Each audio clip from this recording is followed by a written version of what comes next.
família Moriá e amigos. Estamos aqui convocando os irmãos para juntos prestarmos um culto de adoração ao nosso Deus, tributando-lhe louvores e glórias pela sua força. Vamos cantar, vamos orar, todos juntos.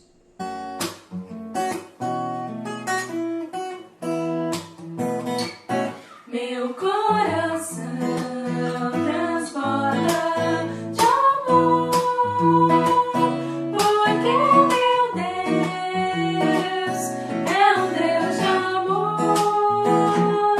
Minha alma está repleta de paz, porque Jesus é a minha paz.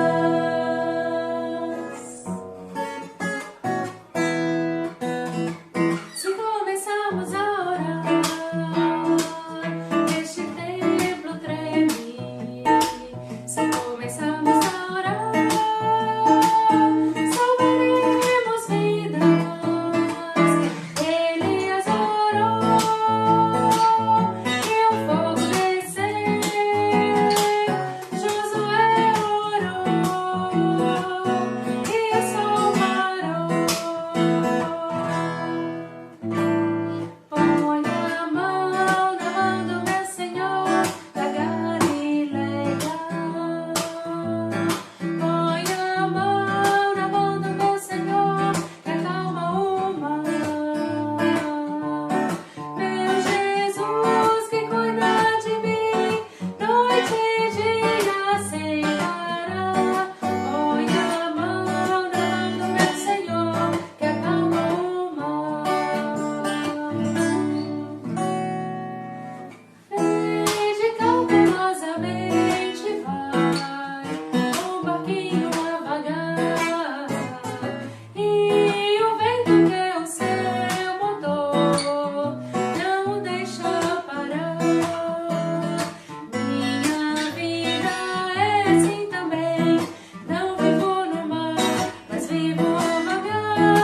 Sou como um barquinho cruzador, mas quem me conduz é o Senhor.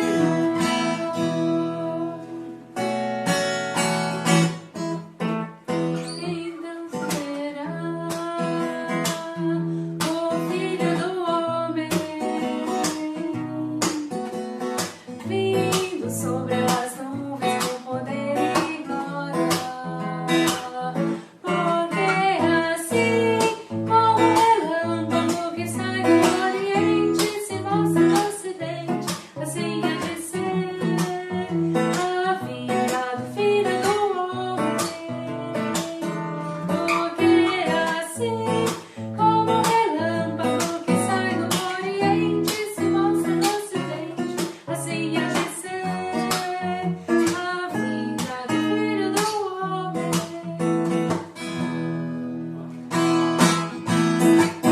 Eu só confio no Senhor, que não vai falhar. Eu só confio no Senhor, sigo a cantar. Se o sol chegar a escurecer e o céu toldar, eu só confio no Senhor, que não vai falhar. Olá, irmãos e irmãs da Igreja Evangélica Batista Moriá. Hoje eu trago um versículo que está em Salmo 86, 1. Inclina, Senhor, os teus ouvidos e ouve-me, porque estou necessitado e aflito. Amém. Irmãos, vamos orar? Querido Deus e Pai, nós te pedimos que venha em nosso socorro. Cuida das nossas aflições, Senhor. Tenha misericórdia dos doentes, dos necessitados. Tenha misericórdia de todos nós que precisamos da Tua força, da Tua coragem, do Teu poder para cuidar de todos que estão passando por dificuldades. Ó Pai misericordioso, cuida dos dos médicos, dos enfermeiros, Senhor, que está à frente desta pandemia, Senhor. Cuida também dos governantes. Mostra, Senhor, para esses governantes que o povo precisa de ser socorrido, ó Pai. Tenha misericórdia de todos nós. Perdoa os nossos pecados. É o que te pedimos, em nome de Jesus. Amém.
Boa noite, queridos irmãos da Igreja Evangélica Batista Moriá. Boa noite também aos amigos e irmãos de outras igrejas que compartilham conosco dos nossos cultos online. Que o Senhor abençoe a todos vocês, as suas famílias, as suas vidas. Vamos ler a palavra do Senhor.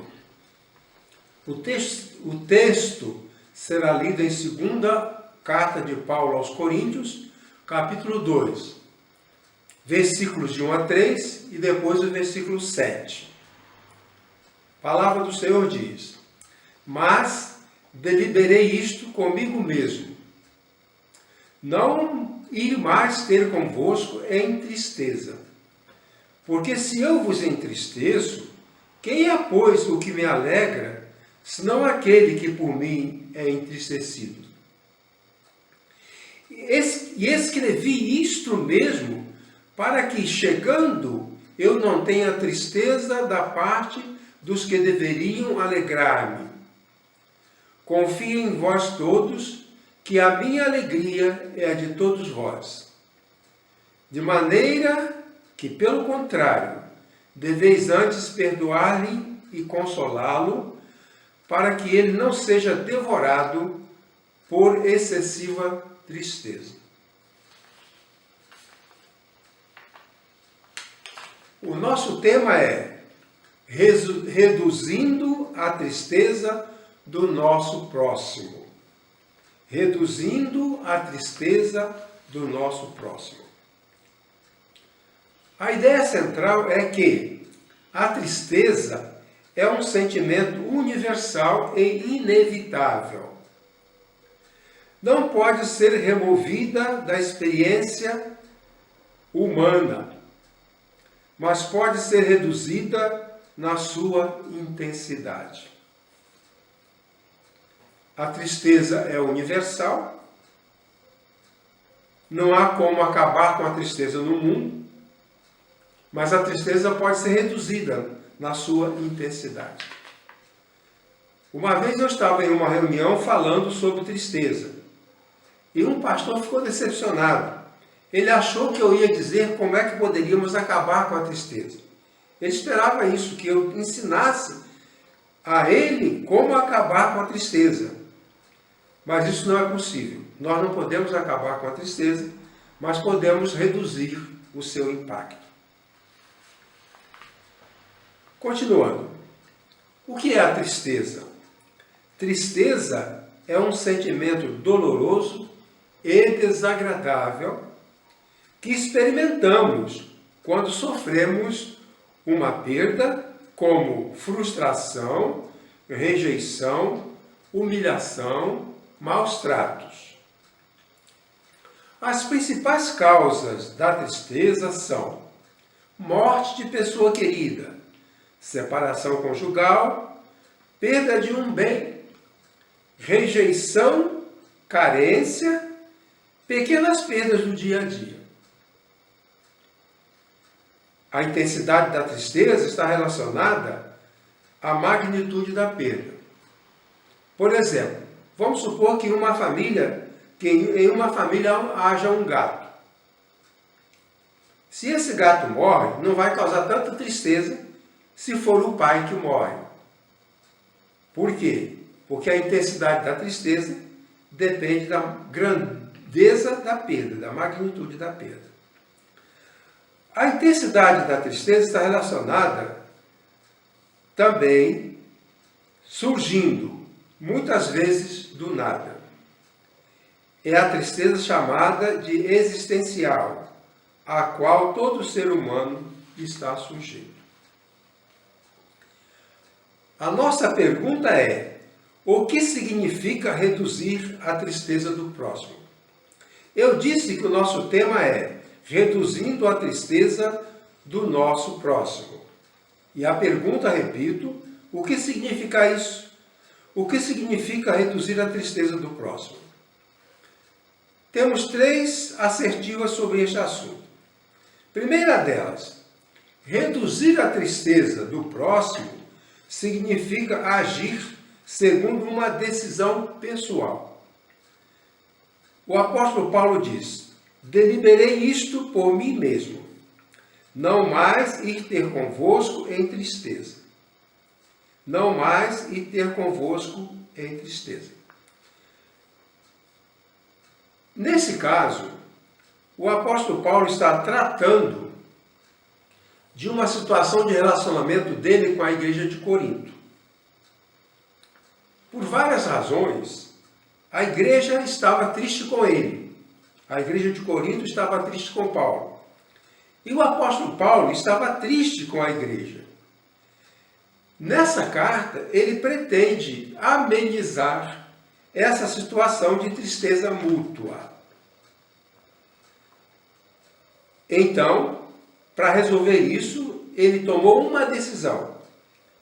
Eu não vou mais a Corinto, não vou mais àquela igreja, enquanto não resolver a minha tristeza. Eu estou triste com eles, por isso eu não vou lá. Só vou lá apenas quando eu estiver sem tristeza. Nós podemos imaginar a tristeza como algo que contamina. Se você está triste, encontra-se com uma pessoa que também está triste. Você não tem como ajudá-la, porque você está com o mesmo problema dela. Nesse caso, o apóstolo Paulo diz: eu quero ir a Corinto quando eu estiver sem tristeza. Isto é, uma deliberação. O que estou querendo dizer é o seguinte, que reduzir a tristeza do próximo depende de uma decisão.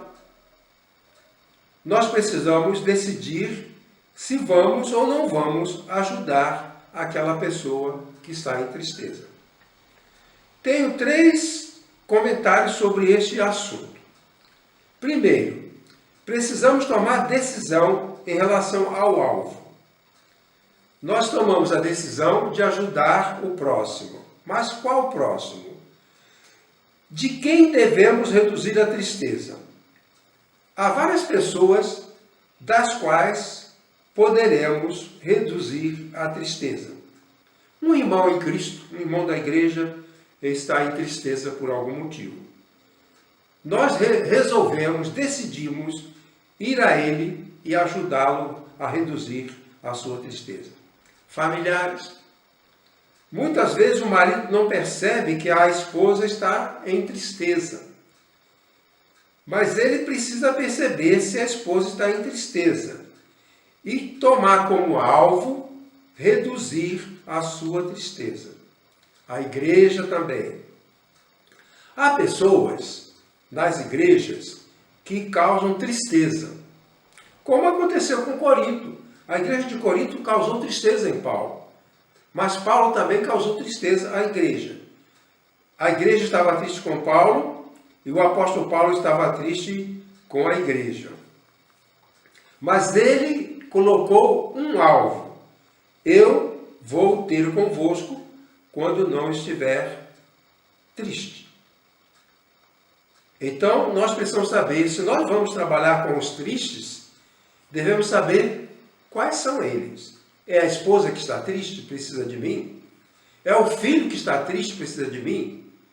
É um irmão da igreja que está triste porque perdeu o emprego e precisa de mim? Estabelecer alvo. Paulo tinha um alvo. Meu alvo para reduzir tristeza é a igreja de Corinto. A segunda discussão é que nós precisamos tomar decisão de não contaminar o próximo com a nossa tristeza. O apóstolo Paulo diz: não mais deliberei, não mais ir ter convosco em tristeza. O que se diz aqui é que a nossa tristeza pode contaminar o outro que também está triste. Paulo diz: eu só vou aí depois que resolver a minha tristeza. Se eu estou triste com um irmão, eu devo trabalhar o meu coração para que a minha tristeza seja controlada, para que eu possa visitar aquele irmão e aí ajudá-lo na tristeza. É preciso fazer isso. Quando eu estava no meu primeiro pastorado, uma vez eu entristeci um irmão. Na assembleia da igreja, ele precisava falar, ele queria falar, mas pelo regulamento da assembleia, ele não tinha o direito à palavra. E eu não dei a palavra a ele. Quando terminou a reunião, ao sair da igreja, eu olhei para ele e vi que ele estava triste. E a tristeza dele me contaminou, porque eu também fiquei triste. Se você vê uma pessoa triste, se você vê uma pessoa querida triste, você também fica triste, não é verdade? Então, se você vê seu filho triste e você não fica triste, então alguma coisa está errada. Eu fui almoçar, mas não consegui almoçar. Os irmãos sabem que às vezes a tristeza tira o apetite da gente. Eu não estava triste porque aquele irmão estava triste. Eu estava triste porque eu entristeci. Às vezes nós entristecemos e não estamos nem aí. Deixamos o outro triste por nossa causa e não fazemos nada. Mas eu não podia almoçar, eu estava muito triste. Então eu falei para Iracema que eu não iria almoçar, que eu iria visitar aquele irmão Belisário. Ele morava no morro, lá no alto, lá em cima, uma das últimas casas. E eu subi o morro, fui até a casa dele. Ele estava sozinho em casa, estava sentado em um banquinho na porta. Ele estava triste. Conversei com ele, me desculpei com ele, abracei e a tristeza dele foi reduzida. e a minha tristeza também foi reduzida. Então eu fui para casa e pude almoçar, porque eu resolvi o problema da minha tristeza e ajudei o meu irmão a reduzir a tristeza dele que eu havia provocado. Se nós provocamos tristeza, devemos ter humildade e reconhecer: a minha esposa está triste por minha causa. Eu causei a tristeza. O pastor está triste por minha causa. Eu causei a tristeza. A igreja está triste por causa do pastor. O pastor deve dizer: irmãos, eu causei tristeza aos irmãos. Então nós precisamos de tomar a decisão. Paulo tomou a decisão. Eu estou triste, não vou contaminar vocês. Só vou aí quando eu puder dar alegria para vocês. E o terceiro argumento é que nós precisamos tomar a decisão que seja ampla e definitiva. O apóstolo Paulo diz: deliberei por mim mesmo. Isso dá a ideia de que Paulo tomou uma decisão. A minha decisão é não causar mais tristeza à igreja de Corinto. Foi decisão. Eu tomei decisão. Aqui a palavra deliberei vem do verbo crino, que é o verbo usado para quando um juiz decide sobre a sua sentença. O juiz avalia tudo, o juiz observa tudo, toma os depoimentos e depois ele delibera. Então nós devemos avaliar a nossa vida, avaliar a vida dos outros, avaliar a situação das pessoas e tomar a decisão. Eu deliberei não causar mais tristeza à minha esposa, ao meu filho, ao meu amigo, ao meu vizinho. Paulo tomou essa decisão. Eu deliberei por mim mesmo. É decisão minha, pessoal e voluntária.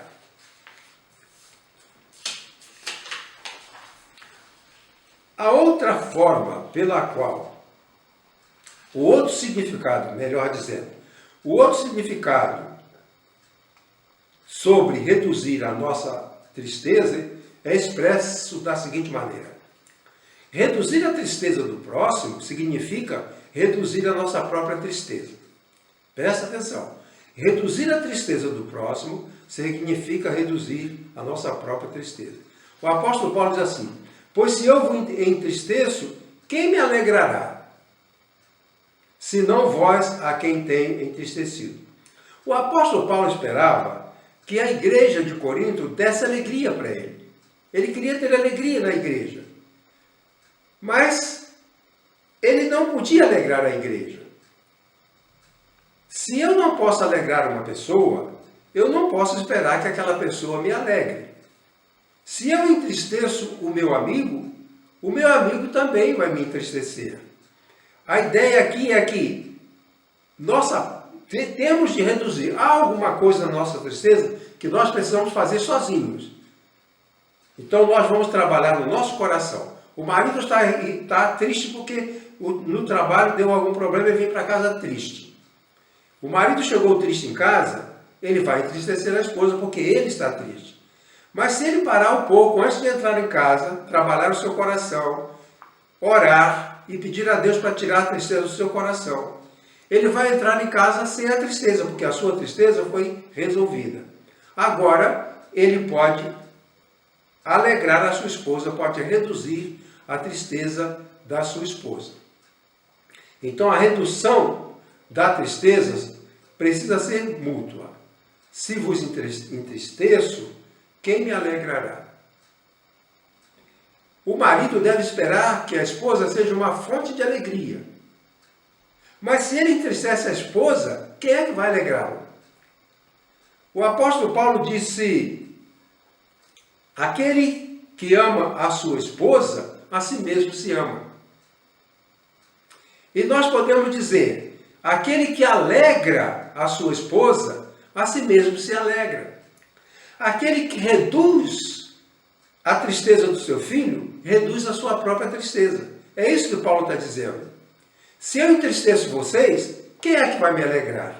Então eu não quero entristecer ninguém, porque eu quero que o outro me alegre. A esposa não vai alegrar o marido se o marido a entristeceu. O marido não pode entristecer a esposa, porque se a esposa estiver triste, ela não vai trazer alegria para ele. Por isso o apóstolo Paulo diz, eu preciso estar em condições de reduzir a tristeza da igreja, para que a igreja reduza a minha tristeza. Posso acrescentar ainda que eu reduzo a minha tristeza e reduzo a tristeza do meu próximo. Então, o marido trabalha a sua tristeza no seu coração e aí ele reduz a tristeza da sua esposa. Aí a esposa vai reduzir a tristeza dele. Ele reduziu a tristeza do seu coração, daí ele pode reduzir a tristeza da esposa.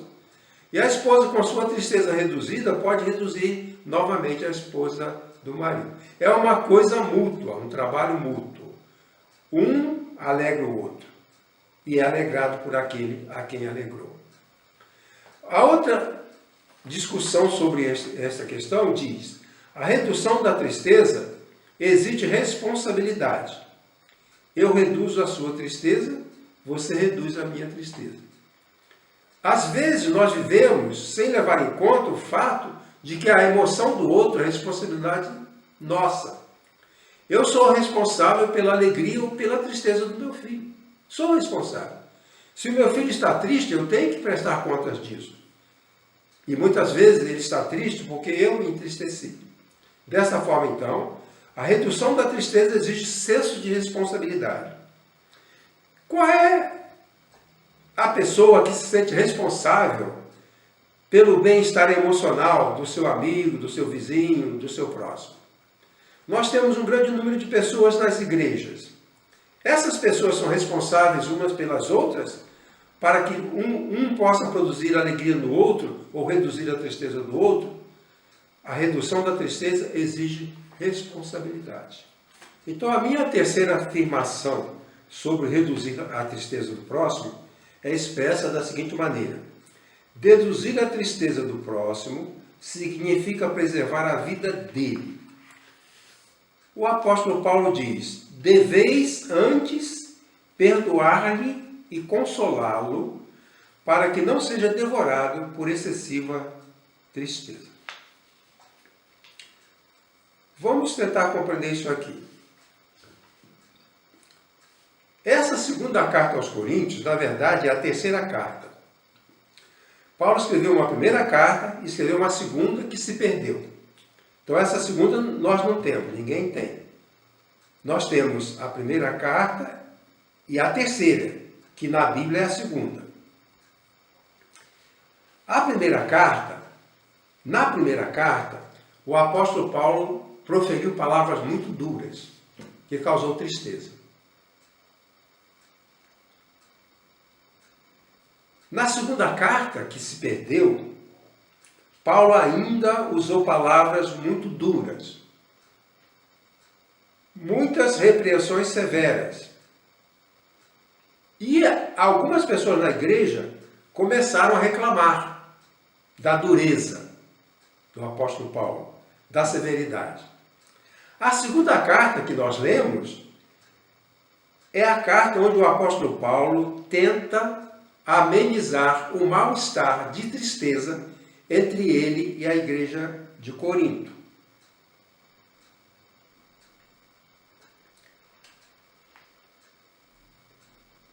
E ele usa uma situação extrema em que, no caso de uma pessoa que cometeu um delito grave, um pecado grave, na primeira carta o apóstolo Paulo soube disso, de uma pessoa da igreja que cometeu um delito grave. E o apóstolo Paulo falou que a igreja deveria ter tomado providência, porque ninguém fez nada. Havia um pecado grave e ninguém fez nada. Então o apóstolo Paulo disse: vocês estão errados. Eu quero que vocês ajam. essa pessoa que cometeu esse pecado deve ser entregue a Satanás. O apóstolo Paulo usou uma expressão tremendamente dura. Não há explicação clara, não conhecemos uma explicação clara sobre o que significava entregar a Satanás. Era a punição. A punição era essa. Mas parece que esse entregar a Satanás causaria danos terríveis para aquela pessoa e para a igreja. Então o apóstolo Paulo está dizendo, nesse caso, que eles deveriam mudar de opinião, mudar de conduta. Deveriam perdoá-lo e consolá-lo, para que não fosse devorado por excessiva tristeza. A expressão entregar a Satanás faz lembrar alguma prática de certos grupos, certas comunidades primitivas, onde o pajé, o feiticeiro da tribo, entregava para os espíritos aquele que cometia um delito. Então, na comunidade, alguém cometeu um delito e essa pessoa era considerada digna de destruição. Dessa forma, então, o líder religioso fazia uma cerimônia entregando essa pessoa aos espíritos. A comunidade precisava rejeitar essa pessoa. O problema aí era a rejeição. Por quê? Se a pessoa era entregue aos espíritos, tudo que lembrasse aquela pessoa era destruído. Por exemplo, se aquela pessoa tivesse plantado uma árvore, aquela árvore seria arrancada. Se aquela pessoa tivesse construído uma cabana, aquela cabana seria destruída. E essa pessoa era expulsa da comunidade. Essa pessoa não tinha mais amigos, não tinha mais companheiros, não tinha mais casa, não tinha família, nem mesmo os filhos poderiam se dirigir a ele. Ele era colocado para vagar, para caminhar pela floresta. Até que um belo dia ele era encontrado morto e se dizia que os espíritos o mataram. É uma coisa mais ou menos essa. Se a igreja entregasse, ou se ela entregou aquele pecador, aquele delituoso a Satanás, essa pessoa saiu de casa, foi expulsa de casa, ninguém podia falar o seu nome, ninguém podia dirigir-lhe a palavra. E isso causava uma tristeza. Na verdade, a pessoa entregue a Satanás morria de tristeza, pelo desprezo, pelo abandono. E essa pessoa, como o apóstolo Paulo diz, ela seria consumida, seria devorada por tristeza excessiva. Então, sobre este assunto, tenho dois comentários. Primeiro, nós precisamos ter consciência dos danos causados pela tristeza. O filho entristece a mãe. Ele não tem ideia do dano que ele causa quando ele entristece a sua mãe. Eu coloquei aqui para você alguns danos que a tristeza causa. Sentimento de inutilidade. Quando o marido entristece a esposa, por algum motivo, ela se sente inútil. Isso é um dano terrível. Perda de energia e desânimo. A pessoa triste fica sem ânimo. Pensamentos negativos e até ideia de suicídio. Dificuldade para se relacionar com Deus e com o próximo.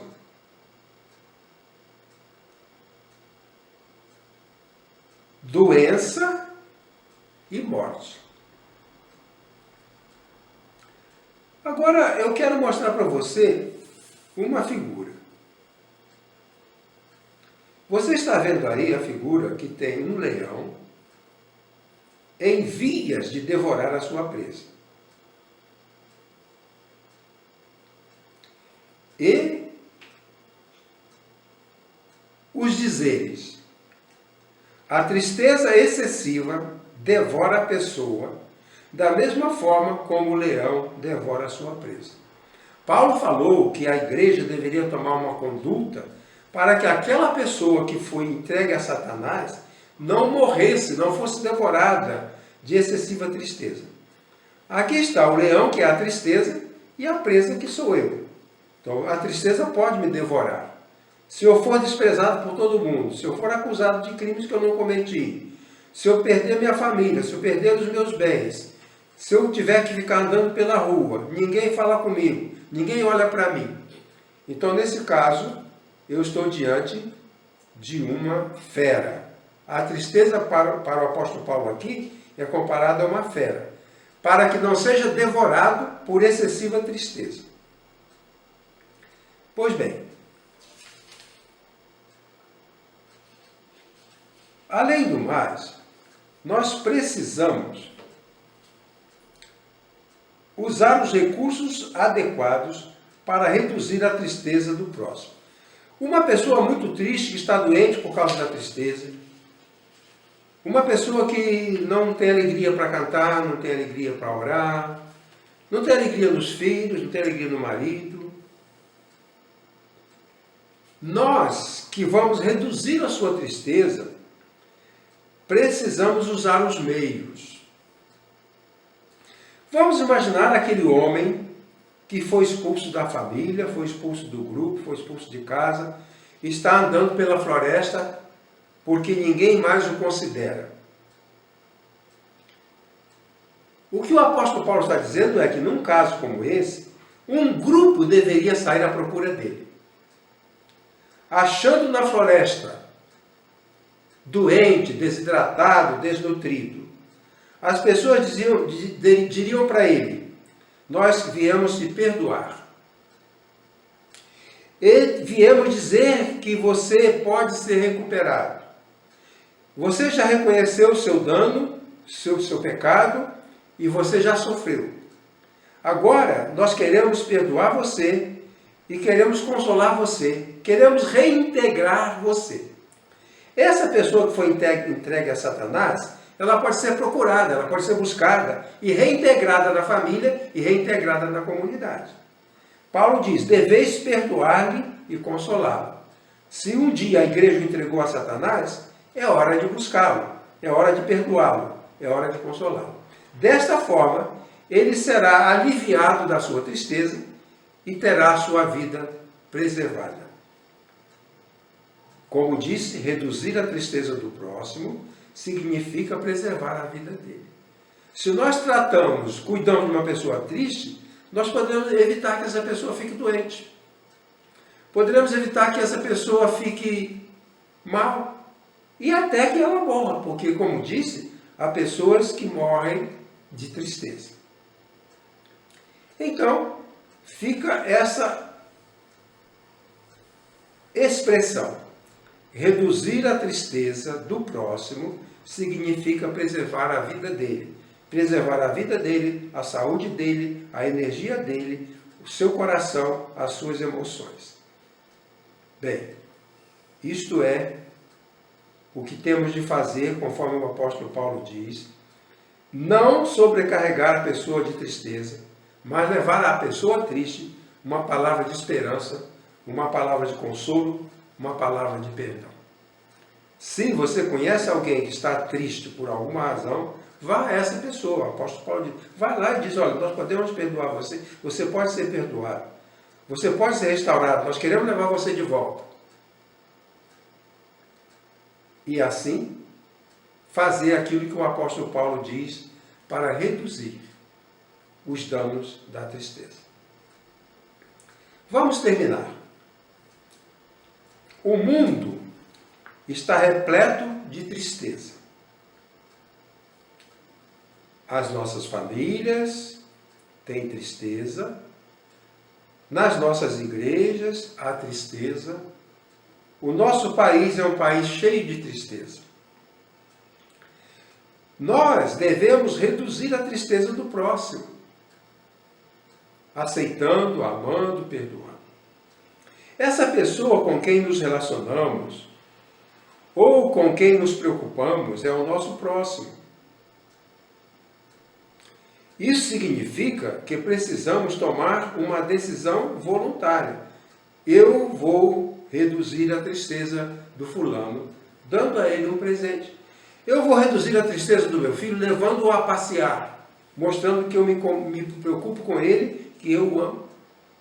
Eu vou reduzir a tristeza da minha esposa, sendo carinhoso com ela, sendo bondoso com ela, sendo gentil.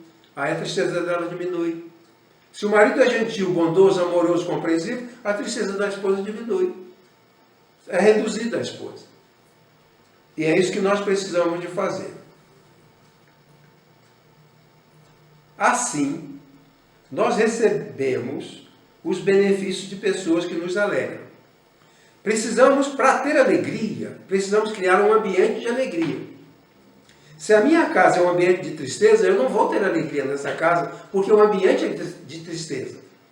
Mas o apóstolo Paulo diz que devemos criar, pela nossa decisão, um ambiente de alegria, onde a tristeza é reduzida.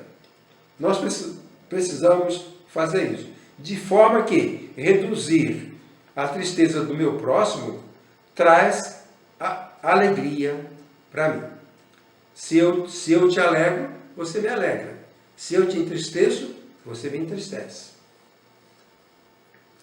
A redução da tristeza ajuda a preservar da morte pessoa em estado de profunda mágoa e desgosto.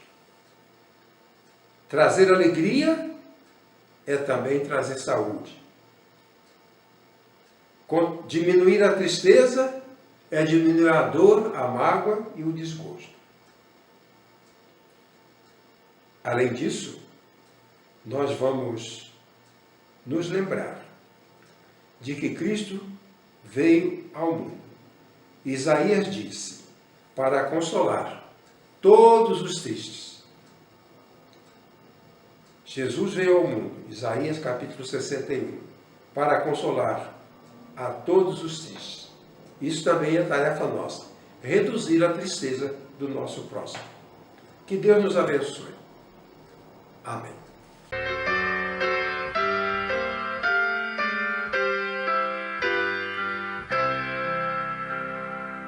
Oh